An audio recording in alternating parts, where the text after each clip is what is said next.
The broadcast is now starting. All attendees are in listen-only mode. Halo, selamat sore teman-teman sekalian. Suara saya bisa ditangkap dengan baik?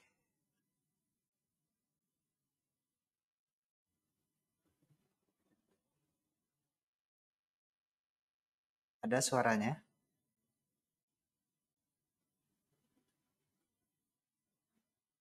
Ha-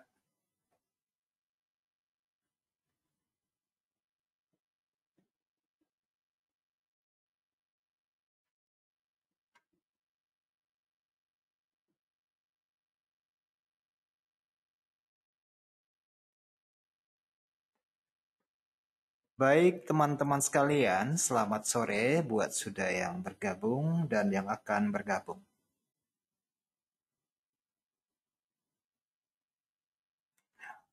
Jadi seperti biasanya saya sampaikan terlebih dahulu disclaimer buat kita semua. Ini adalah bentuk layanan yang kita berikan dari HFM kepada teman-teman member dari HFM yang sudah lama bergabung maupun yang baru bergabung, agar kita semua memiliki wawasan yang lebih luas tentang perdagangan kontrak for difference atau CFD. Teman-teman, tiada bosan kami sampaikan bahwa perdagangan dengan menggunakan daya ungkit itu mengandung resiko yang tinggi. Oleh karena itu, sebelum memutuskan untuk melakukan perdagangan, teman-teman sekalian sudah semestinya memiliki setup dalam perdagangan, manajemen, kemudian manajemen resiko, serta manajemen lot, supaya perdagangannya dapat dilakukan tanpa ada rasa was-was gitu ya. Baik, materi kita pada sore ini adalah non-farm payroll ya, teman-teman sekalian. Saya pikir kalian sudah mengetahui apa itu non-farm payroll. Nah, teman-teman, sepanjang siaran ini berlangsung, apabila terdapat gangguan tampilan maupun suara, saya minta kerjasamanya untuk memberikan informasi kepada saya supaya saya bisa membenarkan gangguan tersebut. Tetapi apabila terjadi dari pihak teman-teman, tolong dicek kembali line yang teman-teman gunakan serta device yang digunakan supaya semuanya bisa berjalan dengan baik.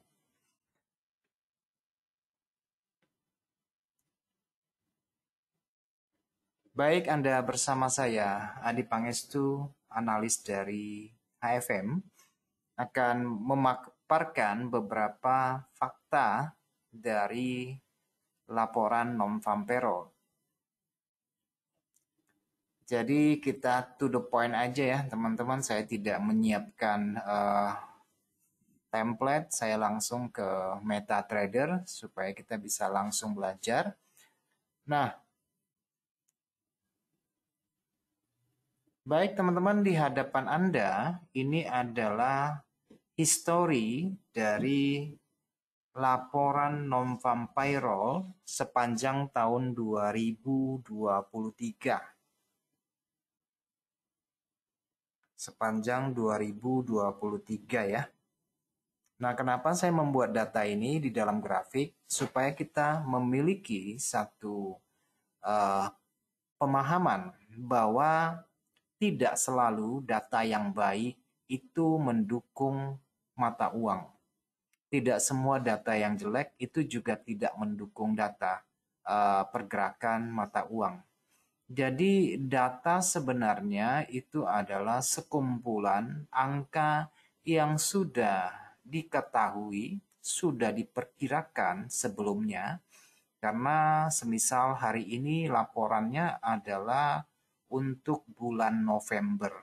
Jadi sepanjang November bagian statistik dari tenaga kerja Amerika sudah mengumpulkan data dari minggu pertama bulan November, minggu kedua, minggu ketiga, minggu keempat. Nah, biasanya para analis akan melihat beberapa catatan dari data-data untuk mendukung analisa yang akan mereka buat, memperkirakan non-farm payroll hari ini bagus atau tidak ya teman-teman. Itu yang biasa kita lihat sering terjadi. Nah, teman-teman, sepanjang bulan Desember maupun November yang lalu, terutama dalam pekan ini ya teman-teman, sudah mendapatkan beberapa laporan utama. Contohnya ISM Service Employment Data yang kemarin itu bagus sekali datanya. Kemudian ada Increases Consumer Confidence, itu juga bagus datanya. Jadi sepanjang pekan yang lalu datanya yang bagus cuma ada dua, yaitu ISM PMI sama Increase Consumer Confidence. Nah, sementara laporan yang kalian tunggu-tunggu setiap malam untuk melakukan perdagangan yang kita lewati bersama itu ada ADP report.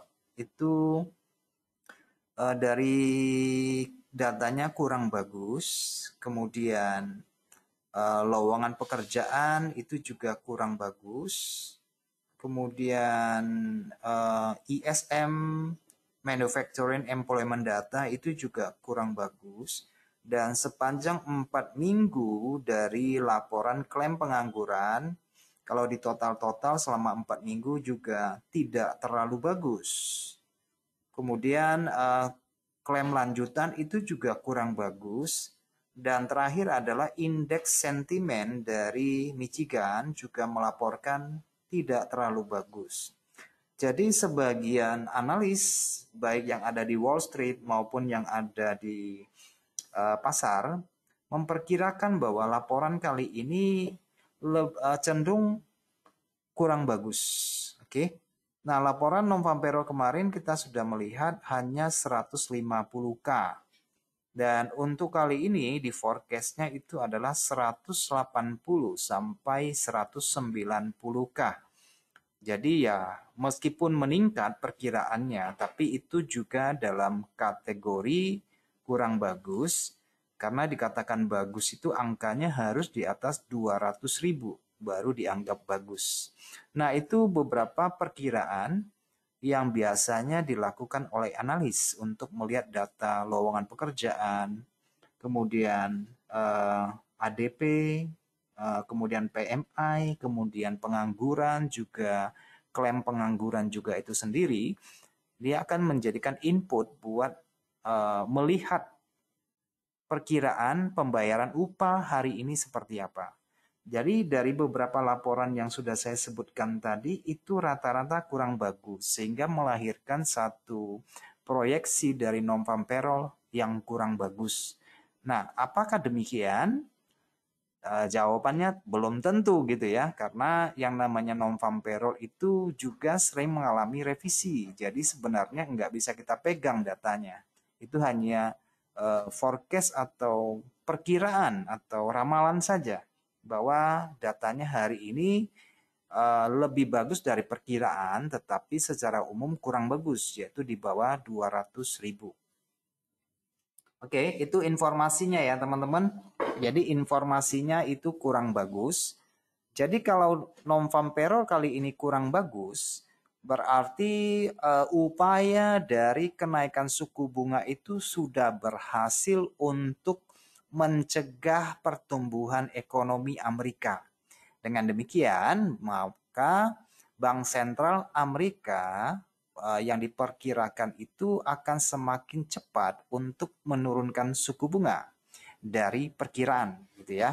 Jadi kalau laporan non-farm payroll kali ini tidak bagus, artinya upaya dari kenaikan suku bunganya bagus dan berhasil menekan pertumbuhan ekonomi, mencegah inflasi dan mengembalikan inflasi kembali ke target bank yaitu 2-3%. Dan kita teman-teman juga sudah melihat hampir rata-rata inflasi global sudah mulai menunjukkan penurunan dari upaya bank sentral menaikkan suku bunga. Nah, kalau sudah ada kenaikan suku bunga, belakangan kita melihat bahwa rata-rata bank sentral mempertahankan tingkat suku bunga saat ini. Jadi mereka tidak menaikkan suku bunga lagi. Jadi siklus pengetatan moneter atau siklus kenaikan suku bunga dianggap telah selesai. Oke, meskipun bahasa-bahasa yang mereka sampaikan sepanjang mereka memberikan testimoni setiap waktu mengatakan bahwa apabila diperlukan dan ternyata inflasi masih bandel, maka upaya pengetatan itu masih mungkin untuk dilakukan ya, masih bisa menaikkan suku bunga. Meskipun bahwa proyeksi untuk menaikkan suku bunga Bank Sentral Amerika pada pekan depan, ini di minggu ini ya teman-teman ya, minggu depan ya, itu ada pertemuan FOMC, itu yang memperkirakan bahwa Bank Sentral Amerika akan menaikkan suku bunga sebesar 25 basis poin, itu respondennya cuma 1%. Oke, kalau 1% meyakini Bank Sentral akan menaikkan suku bunga, 99% tidak yakin, kira-kira begitu ya. Dan untuk bulan Januari justru yang memperkirakan kenaikan suku bunga Bank Sentral sebesar 25 basis poin itu 0%. Artinya 100% responden meyakini bahwa Bank Sentral tidak akan menaikkan suku bunga pada bulan Januari. Jadi yang di bulan Desember cuma 1% yang yakin, yang bulan Januari 0% yang yakin ya. Jadi ya dengan demikian ya bisa dikatakan siklus untuk kenaikan suku bunga sudah berakhir. Kira-kira begitu ya. Dari informasi yang saya dapat begitu. Oke, baik teman-teman, ini hanya sekedar basi-basinya ya. Ya campur aduk sedikit kira-kira sentimen yang terjadi saat ini seperti apa dan kondisi pasar saat ini seperti apa. Baik, kita masuk ke dalam materi dari beberapa laporan non-farm payroll sepanjang tahun ini supaya kita memiliki satu pandangan. Benar nggak sih kalau laporan non-farm payroll yang bagus, pasti dolarnya bagus? Benar nggak sih kalau laporan datanya jelek, dolar pasti melemah? Benar nggak sih? Tapi kenapa ada kalanya data itu tidak mendukung dengan pergerakan mata uang? Kira-kira sebabnya apa? Bagaimana kita memandangnya dari sudut pandang teknikalnya? Oke, teman-teman. Nah, grafik yang teman-teman lihat di depan mata ini adalah histori dari angka non-farm payroll yang saya tempatkan pada USD Index. Meskipun nanti akan saya sandingkan dengan emas, teman-teman perlu mengetahui bahwa laporan non-farm payroll adalah menyangkut perekonomian Amerika yang secara langsung akan berpengaruh pada penguatan dolar atau pelemahan dolar. Dan sinkronnya lebih berpengaruh kepada mata uang sebenarnya ya. Entah kepada euro, entah kepada yen, entah kepada pound sterling. Itu lebih berpengaruh langsung dibandingkan dengan emas. Karena pada akhirnya bahwa kenaikan maupun penurunan dari dolar ujung-ujungnya juga berpengaruh ke emas gitu ya. Dan kenaikan data maupun penurunan data non-farm payroll secara langsung akan juga mempengaruhi naik turunnya suku bunga obligasi gitu ya. Jadi memang memiliki hubungan yang kompleks. Baik teman-teman, saya merunut pada histori dari non-farm payroll. Kita akan belajar beberapa bulan sebelumnya karena baru 11 kasus ya kalau kita lihat dari bulan Januari. Bulan Januari dari USD Index nanti kita akan sandingkan bagaimana terhadap emas supaya kita memiliki satu pengetahuan. Nah, teman-teman, di bulan Januari tahun ini ya, tanggal 6 bulan Januari itu adalah non-farm payroll. Nah, non-farm payroll ini teman-teman datanya itu dari 256.000, 256K menjadi 236K. Artinya 256 dikurangi 236, hasilnya datanya kurang bagus. Oke, terjadi penurunan pembayaran upah. Berarti ya banyak orang tidak mendapatkan upah dan artinya pengangguran itu bertambah. Nyatanya laporan pembayaran upah menurun, kan kira-kira begitu ya. Artinya ini jelek dong buat US dollar. Nah, teman-teman bisa melihat ketika laporan itu keluar, tetapi saya tidak menganggap bahwa laporan ini jelek meskipun terjadi penurunan. Kenapa? Karena angkanya itu masih di atas 200K ya, jatuhnya di 236.000. Nah, teman-teman bisa melihat reaksi pasar ketika laporan itu dikeluarkan. US dollar unlock ya, US dollar unlock. Oke, di jam pertama 30 menit jam 7.30 unlock. Kemudian di jam 8-nya dia korektif ke atas, kemudian di jam 9-nya unlock US dollarnya. Nah, tentu saja kejadian ini juga akan berimplikasi pada mata uang dan pada imbal hasil ya. Kalau dolarnya turun berarti imbal hasilnya juga ikutan turun biasanya. Dan tentu saja akan membuat emas terangkat di bulan Januari. Coba dicek emasnya benar nggak terangkat. Nah, apakah kita memiliki kesempatan untuk melakukan perdagangan pada mata uang di waktu itu? Nah, bagaimana melihat kondisi teknikalnya? Nah, teman-teman, sebelum kejadian ini berlangsung, ada baiknya kita melihat beberapa peristiwa dari teknikalnya ya di bulan Januari. Nah, sebagaimana teman-teman bisa melihat bahwa secara bulan Januari kita sudah mendapatkan informasi data harga dari USD Index yang sudah melakukan suatu upaya distribusi pesanan di sini. Terjadi distribusi ya teman-teman. Ini adalah fase distribusi dan harga keluar dari keseimbangan zona distribusi dan harga mengalami penurunan.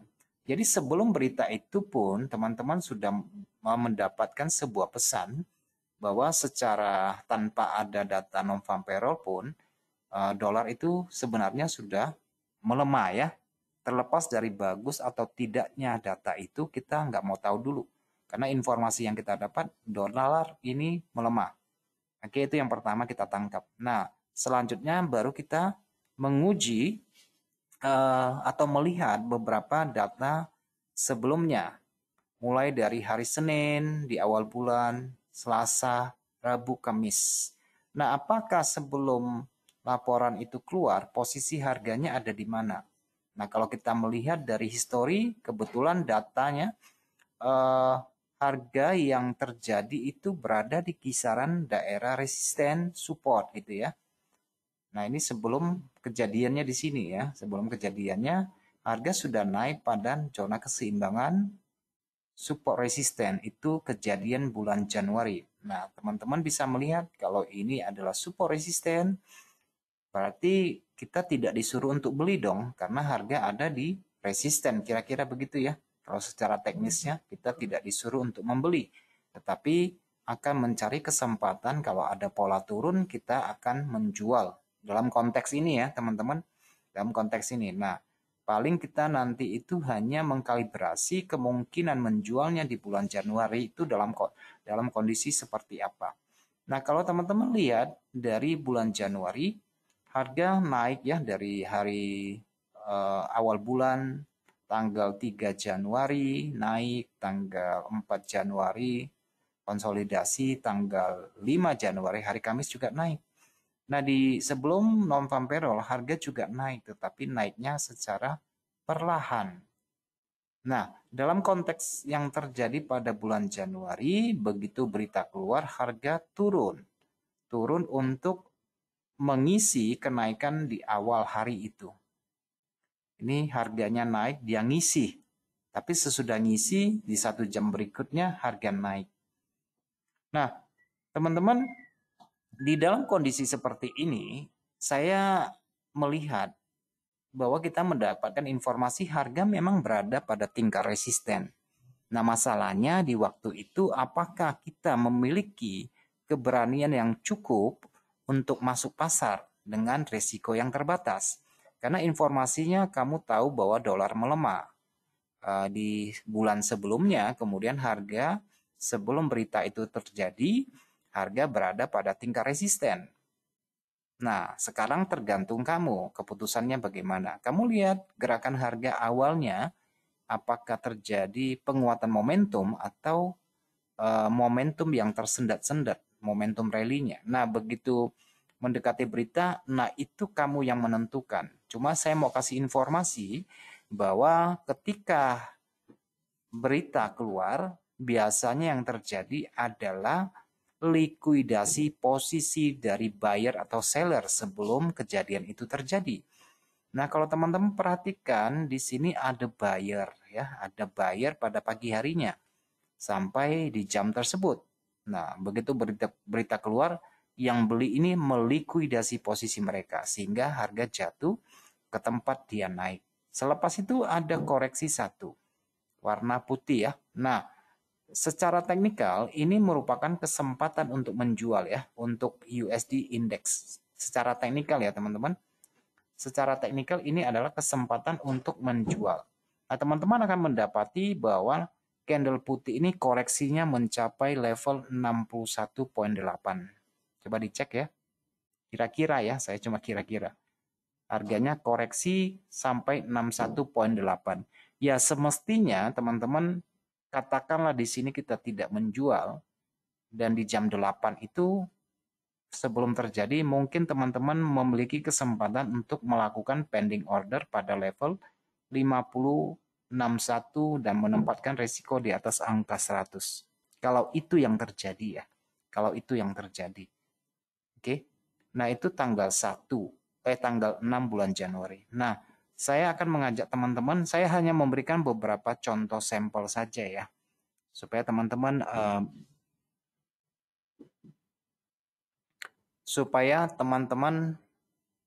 melihat dan bisa mengambil satu pengertian sebelum melakukan keputusan jual dan beli. Nah, apa yang terjadi pada tanggal 6 Januari akan saya sandingkan dengan emas ya teman-teman. Saya ambil bulan Januari yang ini ya. Ini adalah bulan Januari kondisi pada USD Index. Nah, teman-teman mengcombine dengan apa yang terjadi dengan emas. Kita lihat juga emas ya pada tanggal 6 Januari kondisinya. Karena biasanya teman-teman suka membandingkan kondisi dolar menguat atau melemah ketika melakukan perdagangan pada emas. Meskipun ini bukan satu-satunya katalis buat emas ya teman-teman, karena kadang-kadang kita juga harus melihat kepada tingkat suku bunga dari obligasi. Nah, teman-teman bisa melihat dengan apa yang terjadi pada tanggal 6 Januari pada emas. Oke, ini suaranya hilang ternyata headset ya. Oke. Oke, ini yang kejadian pada 6 Januari terjadi pada emas. Oke ya. Di sesudah laporan harga turun, jam 8 korektif, jam 9 turun. Teman-teman lihat dari emas jam 7.30 sampai jam 8 naik, jam 8-nya korektif turun, jam 9-nya harganya naik. Nah, teman-teman juga bisa melakukan hal yang sama. Kapan saya harus membeli emas dengan melakukan pengukuran dari candle ini, ya kira-kira nanti jatuhnya di 61 dan di 50 untuk melakukan pending order buy limit atau sell limit. Itu waktu itu beritanya sudah keluar, sudah selesai beritanya. Kan kira-kira begitu ya konteksnya. Nah, yang menjadi persoalan dapatkah saya melakukan pembelian dan penjualan sebelum berita itu? Itu yang paling penting kan. Kalau sudah lepas berita ya kita hanya memandang dari sudut teknikalnya, kapan kita akan masuk pasar, mengikuti apa yang terjadi, atau menunggu, kan kira-kira begitu. Nah, kita juga harus biasanya kalau sebelum berita itu kadang-kadang kita sudah mendapatkan beberapa katalis informasinya ya teman-teman. Sebagaimana teman-teman bisa lihat dari beberapa hari sebelumnya, dari bulan Desember emas sudah menguat, ya kan? Kemudian di awal bulan itu mulai tanggal 3 Januari harga emas naik, 4 Januari naik, 5 Januari turun. Oke, 5 Januari turun. Nah, teman-teman, kalau dilihat dari segi teknisnya, teman melihat bahwa emas itu sudah mulai mengalami akumulasi dari pembeli ya yang berkeinginan untuk membeli emas. Dan kita harus tahu yang terjadi pada bulan Januari itu bias emas itu lebih cenderung kemana terlebih dahulu. Dan apa yang terjadi beberapa saat sebelum berita itu keluar? Apakah teman-teman di sini mendapati ada sejumlah opsi dari gelombang kecil yang naik ini? Ada nggak nampaknya di sini seperti itu ya? Apakah bias pendeknya itu lebih cenderung menuju sisi atas atau bias pendeknya itu lebih cenderung ke sisi bawah? Oke. Nah, kalau saya secara personal, saya akan melihat beberapa struktur harga yang terjadi di sini. Misalnya di sini ada gelombang seller yang dimakan buyer. Oke. Nah, itu merupakan salah satu informasi yang penting juga karena durasi waktunya itu terjadi di hari yang sama. Oh, ternyata di sini sebelum berita ada minat. Oke, ada minat untuk membeli ya. Dan selebihnya ya konsolidasi yang berlaku. Nah, masalahnya ketika sebelum berita itu sebagian orang akan melihat kepada ini, akan terpengaruh dengan penurunan sebelumnya gitu ya, sehingga ragu untuk masuk ke pasar. Jadi hanya sebuah sudut pandang saya saja, kita perlu mengetahui konteks harganya seperti apa dulu ya. Lebih cenderung dalam sepekan 2 pekan terakhir itu bagaimana? Apakah lebih cenderung naik atau lebih cenderung turun? Kalau cenderung naik, biasnya kemudian yang terjadi di hari itu cenderung bagaimana? Kalau memang cenderung lebih ke sisi atas, ada baiknya kita mempertimbangkan untuk membeli daripada menjual. Lagi pula teman-teman, apapun bisa terjadi ketika laporan itu dirilis. Oke, bisa turun dulu, bisa naik dulu dan sebagainya kan. Kan sering kita mendapati kondisi yang seperti itu ya, bisa naik, bisa turun dulu. Nah, menurut saya ya, kalau untuk tanpa dipengaruhi oleh candle besar ini, tanpa dipengaruhi oleh berita ini, sepanjang sesi Asia kalian bisa melihat, ini adalah sesi Asia sampai Eropa ya, sebelum ada berita ya. Nah, yang membawa harga naik ini adalah Asia. Sesudah Asia itu Eropa hampir tidak bergerak. Oke. Nah, dalam kondisi seperti ini dan mendapatkan informasi juga dari USD Index sebelumnya, oke, dia berada di SNR ya. Teman-teman bisa melihat dari apa yang saya jelaskan tadi. Nah, teman-teman bisa memutuskan untuk langsung melakukan pembelian di sini dengan resiko yang terukur. Oke, dengan resiko yang terukur karena kita mendapatkan beberapa informasi dari USD Index yang berada pada SNR dan kemiringan atau kecenderungan harga yang terjadi pada emas. Nah, kalau informasi ini rasanya kurang, kalau teman-teman melihat bahwa informasi ini kurang di bulan Januari tersebut, teman-teman bisa melihat kepada time frame daily terlebih dahulu ya. Bisa melihat kepada time frame daily terlebih dahulu. Di bulan itu harga itu sudah naik duluan, sudah ada pemecahan struktur kan gitu ya. Ini informasi besarnya dulu ya. Kalau kita masih bingung untuk menentukan keputusan dan kondisi yang terjadi sebelum non farm payroll di awal bulan Januari, kondisi harga di bulan Januari itu sendiri sudah membreakout harga tinggi bulanan di sini. Nah, ini adalah harga tinggi bulan Desember yang sudah dilampaui pada tanggal 3 Januari, 4 Januari. Sebelum berita itu keluar ya, sebelum berita itu keluar. Sebelum berita keluar. Nah, menjelang berita itu di hari Kamis harga turun mencari keseimbangan pada pembukaan bulan dia sendiri, yaitu bulan Januari. Kembali ke open bulanannya di sini. Oke, itu informasi dasarnya ya dari time frame besarnya, yaitu open bulanan, harga tinggi bulanan. Baru nanti teman-teman bisa kembali ke 1 jamnya ya, untuk melihat 1 jamnya untuk melihat konteks harganya pada hari itu. Oke, ini ya teman-teman harga tinggi bulanan yang dia lewati pada hari Senin atau hari Selasa gitu ya. Kemudian di sini pembukaan bulan dia sendiri Januari di sini di candle ini. Nah, teman-teman harga sudah membayar kembali ke open bulanannya di hari itu. Dan ingat catatannya bahwa di sini membreakout harga tinggi bulanan artinya terjadi pergeseran minat waktu itu. Lebih cenderung orang membeli daripada menjual. Cuman sebelum berita itu keluar, di hari sebelumnya mereka sudah melakukan likuidasi posisi beli mereka supaya kembali normal.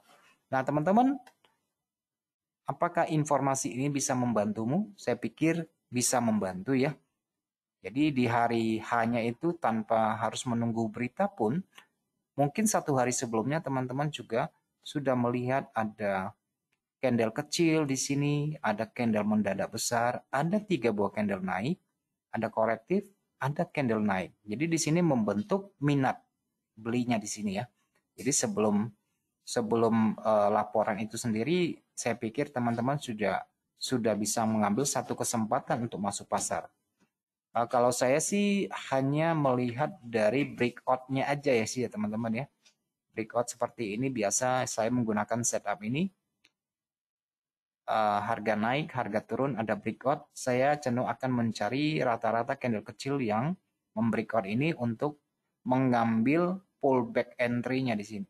Jadi kalau ada harga kembali ke candle kecil, saya akan beli. Nah, teman-teman bisa melihat di sini, apakah dengan contoh ini dari kenaikan ini yang membreakout ini, ada candle kecil di daerah naik ini, teman-teman mendapati di sini ada 2 buah candle kecil warna putih.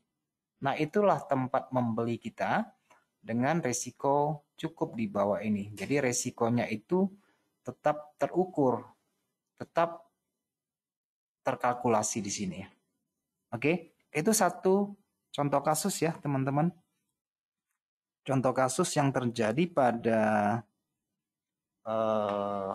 bulan Januari. Satu contoh kasus ya. Oke, tanpa berlama-lama teman-teman, ini kalau saya jelaskan per bulan ini nggak selesai-selesai. Nah, sekarang kita lihat kemungkinan yang akan terjadi pada hari ini. Oleh karena itu, kita akan merujuk pada laporan non-farm payroll yang terakhir. Ya. Non-farm payroll yang terakhir kita lihat dulu ya. Non-farm payroll yang terakhir itu di bulan November. Nah, di bulan November ya teman-teman. Di bulan November laporannya jelek banget, 297.000 menjadi 150.000. Oke, jadi ada penurunan hampir separuh ya. 297 itu mendekati 300.000, sementara laporannya itu 150.000. Karena indeks ya teman-teman. Nah, ini bentar, saya buka 30 menit dulu supaya bisa tahu pas waktunya ya. Nah, di sini ya, teman-teman bisa lihat di sini kejadiannya. Jam 15.30 ya, 15.30 tuh di sini. Oke, 15.30 tuh di sini, di candle merah itu. Candle merah kecil itu ya, bukan yang besar.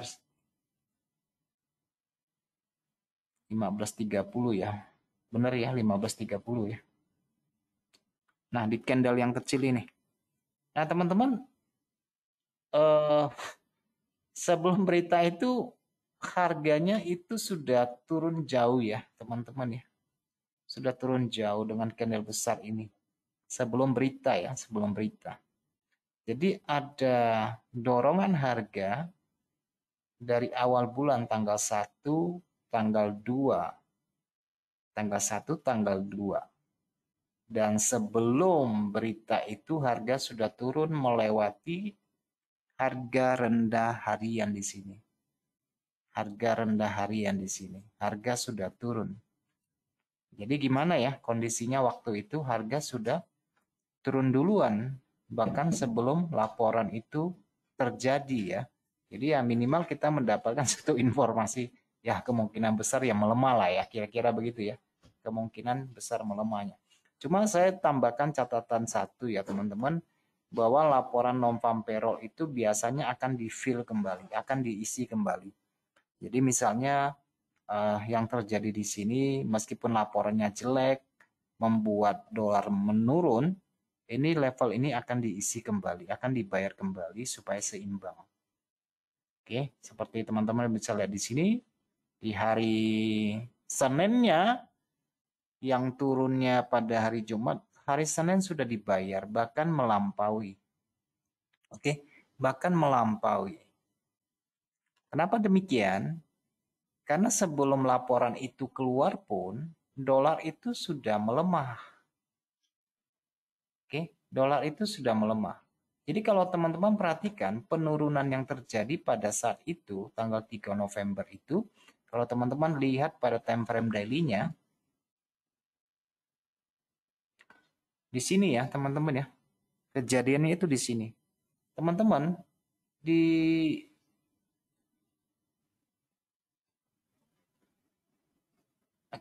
di yang besar ini ya. Nah, teman-teman bukan semata-mata sebelum laporan itu dia turun, tapi sebelum laporan itu turun keluar, harga ini sudah melewati harga rendah bulanan di sini, di 1 jamnya ya terutama. Jadi ya begitu data keluar sudah tidak mempertajam lagi penurunan dari USD Index karena pasar sudah merespon. Oke, sudah breakout ya. Tetapi sudah breakout itu terjadi, kemudian beberapa hari bisa 5 hari harga kembali ke sisi atas untuk retracement-nya ke sisi atas. Habis itu di bulan November ya dolarnya melemah terus. Dan secara sadar atau tidak sadar bahwa beberapa data dari non-farm payroll sebelumnya yang teman-teman lihat ini itu akan meninggalkan suatu demand ya maupun supply yang besar ya. Seperti yang bulan Januari ini menimbulkan suatu supply pelepasan posisi yang besar. Kemudian di bulan Februari terjadi demand yang besar, harga kembali ke non-farm payroll sebelumnya. Kemudian non-farm payroll bulan Maret itu datanya bagus banget, dari 500 turun ke 311K. Ya, secara angka menurun tetapi harganya masih bagus, angkanya masih 300-an K. Tapi yang kita lihat dolar tetap merespon melemah. Jadi sejumlah koreksi terjadi penurunan ini, kemudian di bulan dia turun kembali ke non-farm payroll sebelumnya. Nah ini karena hal ini terjadi karena memang dolar itu dalam kondisi sideways. Jadi ya antara tiap awal bulan non-farm payroll membawa turun lebih sedikit, membawa naik kembali ke level non-farm payroll sebelumnya. Teman-teman bisa lihat nih ya, garis hijau, garis merah itu adalah data-data non-farm payroll yang bagus, yang tidak bagus. Dan dia menjadi support resisten yang diingat sekali ya, diingat oleh pasar di sini warna hijau ya, diingat sama pasar di sini menjadi support resisten. Dan sekarang ini harga duduk di non-farm payroll pada 8 September di sini. Ya kan? Jadi ya teman-teman kalau misalnya dolarnya menguat dia bisa menguji non-farm payroll yang ada di sini di bulan berapa nih, di bulan Maret ya, bulan Maret yang sudah menjadi resisten support ya. Kalau ibaratnya dolar itu menguat ya dia akan menyentuh level support resisten yang terbentuk dari non-farm payroll masa lalu. Tetapi ingat teman-teman, itu bukan sebagai acuan ya. Saya hanya memberikan panduan bahwa ini bisa kembali diuji oleh pasar ya teman-teman, bisa kembali diuji oleh pasar. Kalau bagus kan gitu. Kalau tidak bagus misalnya pasar meresponnya negatif misalnya ya, harga bisa turun ke level bawah ini, yaitu non-farm payroll pada bulan Juli dan bulan Agustus di level yang sama. Oke, kalau jelek ya teman-teman ya. Tetapi kalau secara teknis teman-teman yang bisa lihat bahwa dolar itu dalam awal bulan ini sudah makan satu gelombang turun ya di sini. Satu seller ini 1, 2, 3, 4 hari itu sudah dimakan balik gitu ya. Jadi di sini ada terjadi pergeseran minat. Terjadi penguatan pada dolar ya. Gelombang. Oke. Ada penguatan dolar. Nah, kalau teman-teman lihat dari struktur turunnya ini bahwa tidak menutup kemungkinan bahwa dari secara teknikal harga yang naik pada awal bulan sudah dibayar ya, apa yang terjadi kalau harga naik pada awal bulan sudah dibayar kembali ya, kemungkinan besar orang akan memegang dolar kembali, sehingga kita bisa melihat pelan-pelan harga bergerak naik gitu ya. Ya kira-kira secara teknikal kalau naik akan kembali ke zona ini. Itu yang bisa kita lihat dari US dollar. Nah, bagaimana dengan emas? Bagaimana dengan emas? Ini adalah kalau kita lihat, ini pergerakannya berbeda tentu saja ya dengan dolar ya teman-teman. Berbeda sekali, berbeda sekali. Karena jumlah peserta pasarnya kan udah pasti berbeda kan. Jadi jangan kita berharap memiliki bentuk yang sama. Meskipun dolar begitu berita dia langsung naik, belum tentu emas begitu berita langsung turun kan. Bisa aja dia naik, kemudian dia turun kan begitu ya. Karena peserta pasarnya dan pelaku pasarnya itu berbeda, ya kan, berbeda. Nah, kita lihat dari bulan Oktober untuk emas, kita selidiki emas sebentar.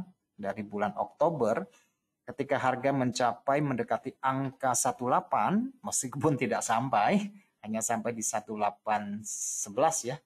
Waktu itu emas hanya mencapai 1810,48. Oke, masih ada selisih 100 pip ke angka 18 ya, selisih 100 pip. Nah, teman-teman laporannya itu sangat bagus. 227K menjadi 336K.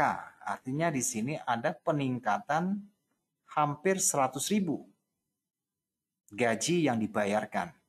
Nah, tetapi teman-teman mendapati bahwa pasar itu syarat dengan manipulatif.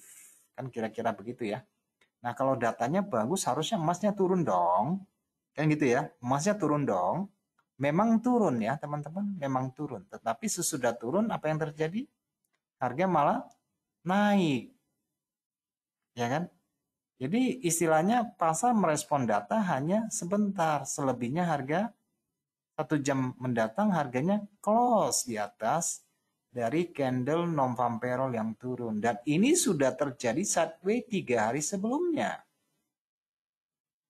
Ya, sudah terjadi sideways 3 hari sebelumnya. Artinya ya pasar karena 3 hari sideways dia menunggu berita untuk bergerak. Nah, yang terjadi saat ini pasar sudah sideways berapa hari teman-teman?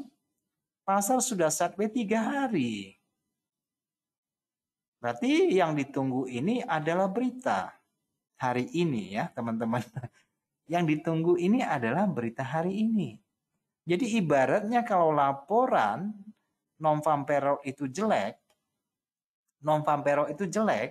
emas naik dong. Ya kan, secara data ya, emas naik dong. Tapi teman-teman harus garis bawahi satu hal, bahwa penurunan yang tajam sekitar 1000 pip ini, oke, karena sejumlah likuidasi yang dilakukan oleh spekulan dan manipulator yang terjadi di sini adalah ATH sebelumnya 2075. Sehingga ketika datanya data non-farm payroll itu memang parah, memang jelek, ya ceritanya ya, memang jelek, ini emas bisa naik loh kembali ke ATH nih.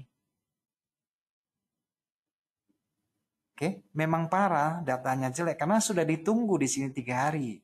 Dan informasi yang kita dapat ini terlalu minim pada emas. Kenapa saya bilang terlalu minim? Karena ini semuanya range perdagangan yang terjadi dalam 1 hari itu semestinya adalah range mingguan. Lebih dari 1, 2, 3 minggu, mungkin bahkan range bulanan. Karena itu 1000 pip gitu loh. Nah, sehingga apa yang kita lihat di sini, pasar menunggu jadinya. Jadi volume transaksi yang terjadi di sini harusnya untuk kuota perdagangan 3 minggu sampai 1 bulan. Seharusnya ya. Karena ini ribuan pip dan itu terjadi dalam 1 hari. Kan kira-kira gitu. Selepas itu bagaimana? Kita melihat reaksi pasar sideways, bingung. Harga mau menentukan arah, mau kemana, mau ke bawah atau mau ke atas. Kan kira-kira begitu ya. Nah, penurunan dalam 1 hari ini sudah membayar kenaikan ketika dia pecah gelombang. Teman-teman bisa melihat di sini dari harga naik yang pecah gelombang turun, korektif dan pecah gelombang lagi, ini sudah dibayar full di sini. Sudah dibayar. Yang semestinya mungkin ini membutuhkan waktu yang lama untuk turun, ini hanya terjadi dalam hitungan hari. Oke, hitungan hari. Jadi bagaimana kita mendapatkan informasi ini? Dan seperti yang saya sampaikan tadi tentang USD Index, bahwa ada kemungkinan karena di sini ada pertumbuhan minat yang melebihi penurunan ini, bahwa ada indeks kemungkinan bisa menguat sedikit banyak. Apalagi datanya ternyata di luar ekspektasi, lebih tinggi misalnya ya, dari 150 naik sesuai dengan perkiraan 190 atau bahkan melebihi sedikit 200k misalnya ke atas, dolarnya bisa menguat. Kalau dolarnya menguat, kalau kita melihat ini dolarnya menguat, apa yang harus kita antisipasi dari emas ini? Berarti emas turun dong. Kan gitu ya, emasnya jadi turun. Nah, masalahnya turunnya mau sampai di mana? Kalau kita lihat dari ekspektasi ini, dolar kemungkinan bisa menguat. Ya kan? Karena di sini ada pertumbuhan minat. Ada pertumbuhan minat. Bagaimana dengan emas? Emas bisa turun dong, karena indeksnya menguat. Apalagi didukung oleh data, kan kira-kira begitu ya. Nah, sekarang kita lihat kepada emas misalnya. Ini gara-gara candle raksasa ini kelihatannya jadi kerdil ya. Kelihatannya jadi kerdil. Ini saya harus fixkan skalanya dulu supaya bisa melihat data yang lebih besar. Nah, ini adalah konsolidasi yang berlangsung selama 3 hari.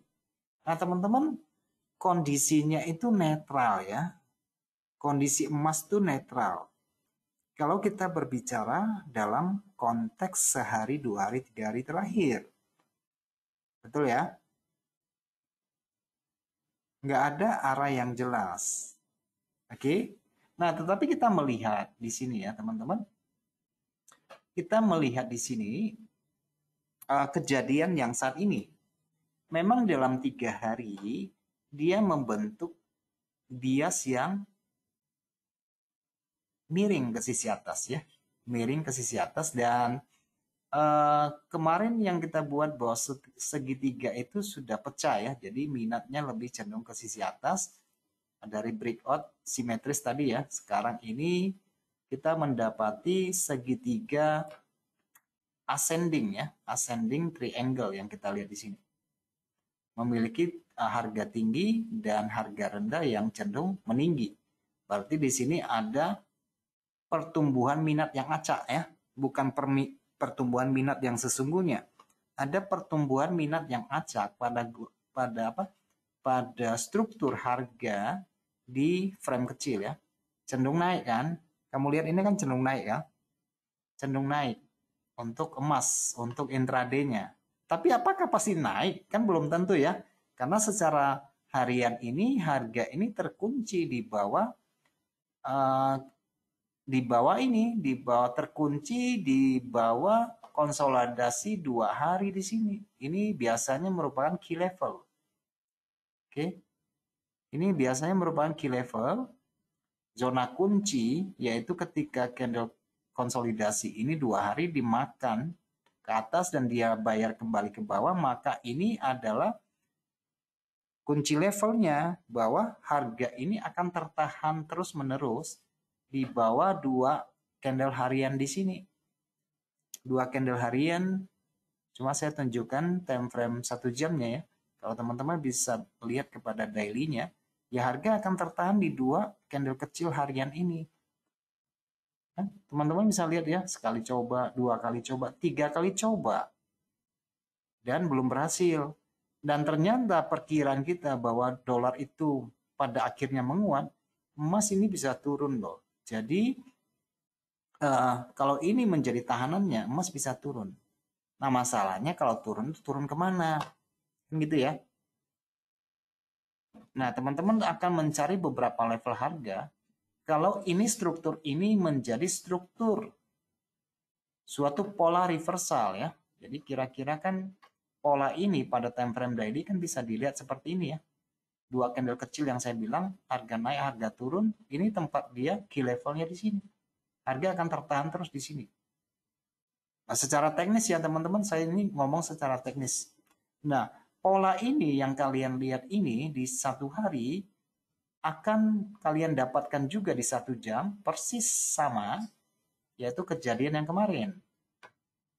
Cuma di sini ada 4 candle bukan?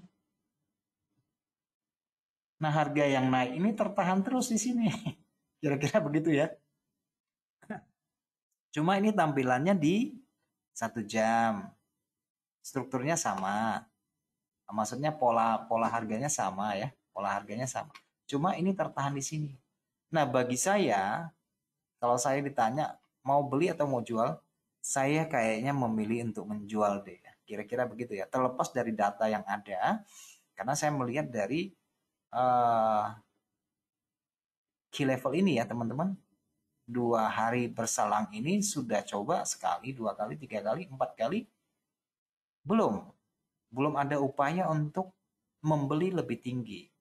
Jadi kalau saya melihat begini, sepertinya ya kalau buat saya pribadi secara personal, kayaknya saya lebih memilih turun deh daripada naik. Kira-kira begitu ya. Minimal ya mungkin ya kalau dia kasih ya kembali ke 2000 lah kira-kira begitu ya. Karena saya taksir kalau saya menjual itu resikonya nggak besar ya, resikonya nggak besar. Ya paling saya tempatkan di sini deh, kira-kira 50 pip misalnya ya. Toh kalau ternyata salah ya udah tahu ruginya ya kurang lebih sekitar 50 pip. Tetapi pada sisi atas teman-teman juga memiliki beberapa zona jual yang bisa teman-teman jadikan rujukan, yaitu di kira-kira harga tinggi 2 candle itu ya. Itu akan menjadi zona potensial untuk menjual. Dan teman-teman juga dapati di sini bahwa ada pergerakan candle besar ini. Sepanjang harga naik ini tidak melebihi candle besar 1 jam ini, kondisinya masih dalam tekanan jual ya teman-teman, karena ini tekanan jual. Dan teman-teman bahwa candle yang besar ini ternyata terbukti memang melewati candle besar naik yang ada di sini ketika harga melepaskan diri dari konsolidasi 2 hari. Oke, jadi ini juga sebagai kunci krusial. Jadi teman-teman perlu memperhatikan kalau seandainya harga naik di sini, diperhatikan level ini. Itu yang pertama ya, dekat sekali, nggak terlalu jauh di 2049 atau 50. Baru nanti kalau lepas dari zona ini teman-teman akan memperhatikan zona ATH sebelumnya di sekitar 2065 sampai 70, yaitu di rata-rata candle kecil. Tentu saja ini akan menawarkan banyak pantulan pada level zona ini. Di sini dan kira-kira di sini ya ada ada shadow-nya di sini. Nah, 2 level inilah akan menjadi level jualnya. Oke, misalnya kalau harga naik teman-teman perhatikan aja level ini dan level ini. Kalau ini mungkin terlalu jauh mungkin ya kalau ke sini kan tidak terlalu jauh ya, hanya sekitar 300-200 pip. Jadi ya masuk akal kalau terjadi kenaikan. Untuk menjemput likuidasi, kelihatan ya di sini ya, karena saya pikir di sini orang banyak menjual pada area resisten di sini. Ini banyak orang menjual. Kalau di apa? Kalau untuk eksekusi langsung, saya cerita eksekusi langsung ya nih ya. Saya lebih cenderung untuk melihatnya lebih ke sisi bawah sih. Jadi ini ibaratnya ini triggernya, oke, ini impuls ke bawahnya sekarang, dan ini korektifnya, kompresinya ya lebih cenderung kayak sih ke bawah ya. Kayaknya sih lebih cenderung ke bawah. Secara teknikal ya saya menilai ya. Tetapi apapun bisa terjadi ketika laporan itu dikeluarkan. Mungkin cukongnya perlu makan ya kan, harus ke sini dulu misalnya, baru dia melakukan penurunan. Itu bisa saja terjadi. Oke, itu bisa saja terjadi. Tetapi kalau untuk eksekusi langsung untuk saat ini saya sih karena resikonya tidak terlalu besar, hanya sekitar 50-an, saya lebih memilih konsekuensinya untuk ke sisi bawah. Oke, seandainya terjadi kerugian juga itu masih terukur, tertakar ya, nggak terlalu besar ya. Ya mudah-mudahan ya bisa ke level-level 2000 lah, kira-kira begitu. Tidak terlalu jauh, tidak terlalu jauh. Level 2000 itu kira-kira dekat dia mulai membreak out, gitu ya, membreak out resisten bulanannya yang di sini. Nah ini resisten bulanannya ya, yang dia breakout ya. Jadi artinya harga kembali lagi untuk memantul pada zona ini. Kalau dia ceritanya lolos, nah secara trendline sebenarnya dia sudah ngebreak jadinya ya. Secara trendline dia sudah ngebreak sih. Kalau dia ceritanya sudah sampai closing di bawah ya ada potensi bahwa emas bisa merujuk lebih rendah ke 19-an ya, di bawah 2000 bisa aja. Oke, untuk mengakhiri bulan Desember barangkali, karena ini ATH sudah tercipta. Setiap ATH sudah tercipta biasanya harga akan koreksi. Tidak buru-buru mengejar ATH lagi kan biasanya ya. Dari beberapa pengalaman kita kan ATH sudah terbentuk kan dia tidak buru-buru kejar ATH kan. Biasanya turun dulu ya kan. Nah, sampai menemukan dukungan pada sisi bawah, entah di sekitar level sini, atau entah di sekitar level sini, baru ada perbaikan kembali ke sisi atas. Kalau untuk saat ini, saya lihatnya sih lebih, ada naik pun mungkin naiknya terbatas, tidak terlalu besar. Tetapi tidak akan mengejar ATH yang sebelumnya ya, kira-kira di sinilah. Di sini yang pertama, keduanya baru di sini, dari daerah sini. 2060-an ya, 50 sampai 60. Tapi kalau dilihat dari strukturnya ya mudah-mudahan sih ke sisi bawah lah ya. Kalau saya lihat sih lebih lebih cenderung ke sisi bawah. Cuma memang rintangannya tuh ada di sini. Rintangannya tuh ada di sini. Apakah dia mampu lewat ini atau tidak? Atau hanya mantul di sini? Kalau dia mantul di sini ya harga akan konsolidasi di atas resisten ini. Tapi kalau dia mampu closing bawah di bawah ya mungkin minggu depan atau sampai akhir tahun harga emas bisa berkonsolidasi di antara 1950 sampai angka 2000. Jadi secara bulanan mungkin teman-teman mungkin akan melihat seperti ini. Secara bulanan ya. Secara bulanan mungkin teman-teman akan mendapati harga yang mendarat kembali di rata-rata open close-nya candle bulanan di sini. Ya kita ambil aja lah candle bulanan kecil ini. Kira-kira ya jatuhnya atau mendaratnya di bulan bulan Desember nanti selesai. Oke, kira-kira di daerah sinilah kalau kita ambil dari bulanannya. Kira-kira open close dari candle bulanan lah. Kira-kira di 1970 atau 1995 mendaratnya ya. Jadi sebenarnya tidak terlalu jauh sih. Kalau misalnya dia closingnya itu hanya sekitar 300-an pip aja, 300 atau 350. Jadi ya masuk akal. Masuk akal ya. Karena kalau dari beberapa skema yang ada, kemungkinan besar open tahunannya ya di kisaran candle kecil ini ya, open tahunan ke depan. Open bulan Januari ya kira-kira jatuhnya di sini deh. Kira-kira open bulan Januari ya jatuhnya di sini di sekitar 19 sekian lah ya, kira-kira di daerah sini. Oke, ini tampilan dari weekly-nya ya, teman-teman. Tampilan weekly-nya seperti ini ya. Ada konsolidasi, ada resisten. Oke. Untuk tampilan weekly-nya ya. Weekly ya teman-teman lihat dari 3 candle ini naik. Ini 3 candle mingguan naik. Ini sudah korektif untuk menutup yang satu candle. Nah, yang sebelumnya teman-teman sudah melihat bahwa 3 candle ini sudah ditutup sampai di sini ya, kurang lebih lah ya. 2 candle terakhir ditutup. Ya, saya tidak tahu apakah minggu depan atau akhir minggu bulan Desember itu dia akan tutup sampai ke candle yang ini atau tidak ya. Tapi ya secara teknis kebiasaan harga tuh begitu. Secara teknis itu kebiasaan harga begitu.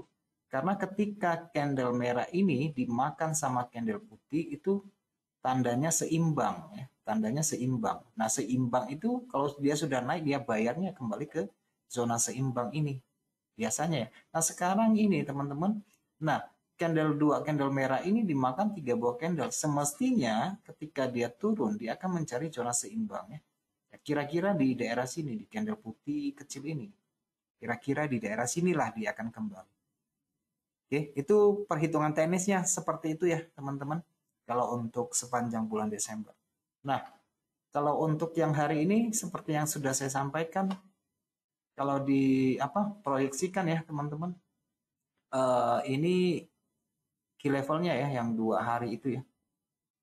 Jadi ya sepanjang harga ini tidak melebihi candle besar ini, candle besar 1 jamnya ya, yang teman-teman lihat di situ, harga tidak akan naik, akan tertahan di zona konsolidasi ini.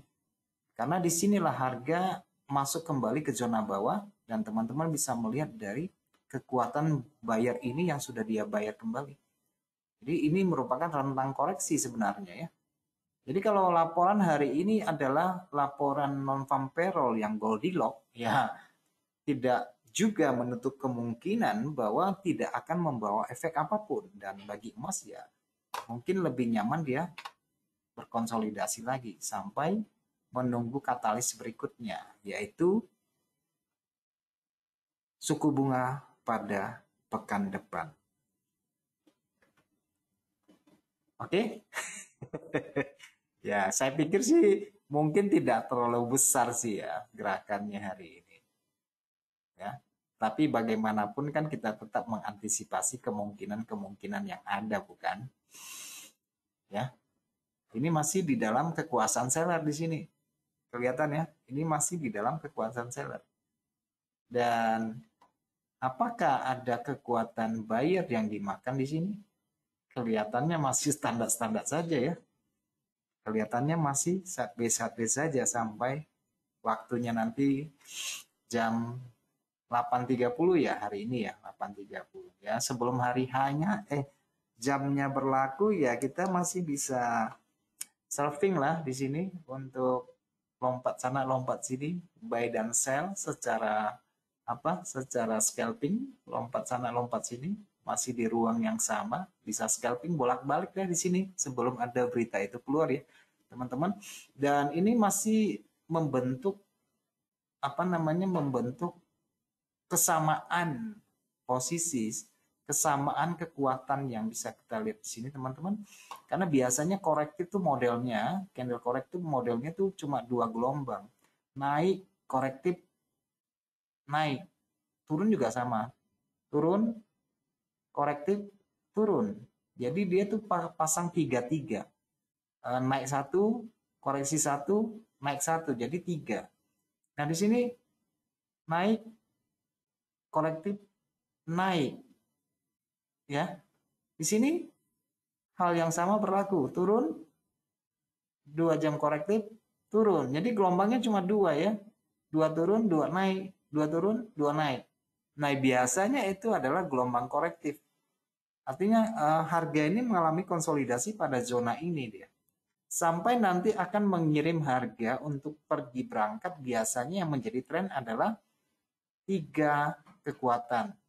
turun satu korektif, turun satu korektif. Nah, biasanya itu yang menjadi dominatornya ya teman-teman. Dia ada 3 gelombang yang berturut-turut. Kalau cuma dua naik, dua turun, dua naik, dua turun, itu biasanya korektif.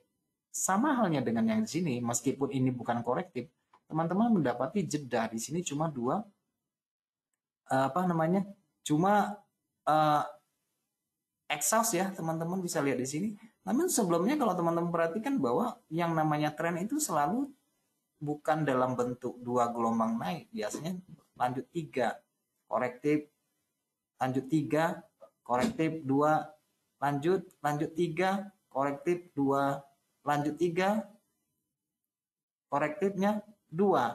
Nah, saya sanksinya ini nanti untuk takaran yang besarnya ya, takaran besarnya ya. Saya tidak tahu dengan pasti secara ini hanya forecast apa aja ya. Kira-kira sih semestinya bentuknya sih seperti ini kalau untuk yang rentang waktu yang lebih panjang sedikit ya. Karena pasar itu perlu relaksasi dulu, perlu netral dulu ya sebelum melanjutkan tren sebenarnya.